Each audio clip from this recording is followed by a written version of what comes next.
Okay, great, let me tell you my worst nightmare. I still don't sleep right at night. A little over a year ago, I worked the audit shift at a rundown 42-room hotel just off the interstate. 3 floors, dead quiet after midnight, automatic front doors that locked at 10 p.m. I liked the boredom, until I didn't. Around 11:15, a man buzzed to come in. Mid-40s, tallish, baseball cap pulled low, backpack over one shoulder. He asked for a room like it was the most normal thing in the world. I quoted the rate, he slid a card across. It beeped approved. I handed him a key for $214 and went back to my phone. An hour later, I noticed the charge never posted. No record of the transaction, no name in the system, no key swipe on the second floor.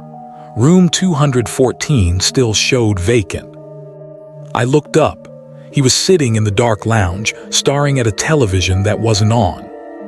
He stayed there, motionless. 30 minutes, an hour. When I crossed the lobby for water, I felt his head turn and track me the whole way. Later, he stood in the hallway shadows, then the stairwell, then outside random guest doors on camera, just standing, breathing, waiting for something I never figured out. At 4:10 a.m., the police finally dragged him out.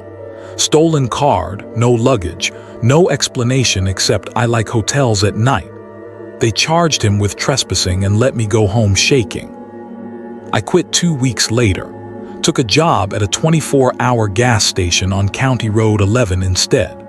Figured open air and bright lights would feel safer than locked hallways and blind corners. I was wrong. 3 months in, the same kind of quiet Thursday night, the door chimed. Mid-40s man in a green coat walked straight to the counter and said, "You always work this late." I laughed it off the first time. Small town, whatever. Second time he knew my name. I wasn't wearing a tag. Third time he pointed at the special board and said, "I like how you dot your I's with little slashes. Thoughtful." Fourth time I came back from break and found a fresh Polaroid on the counter. Me bent over the windshield washer tank 20 minutes earlier, taken from maybe 10 feet behind me. Someone had circled the slash on the word windshield in red ink. He kept showing up.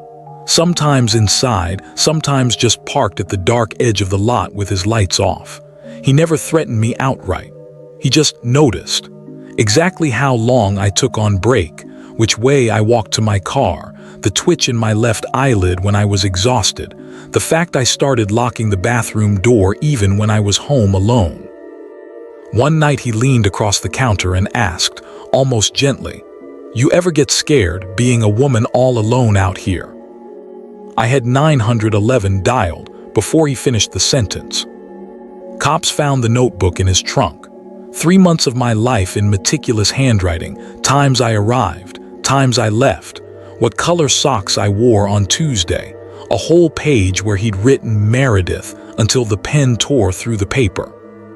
He never fought the arrest, just looked disappointed like I'd failed some test only he understood.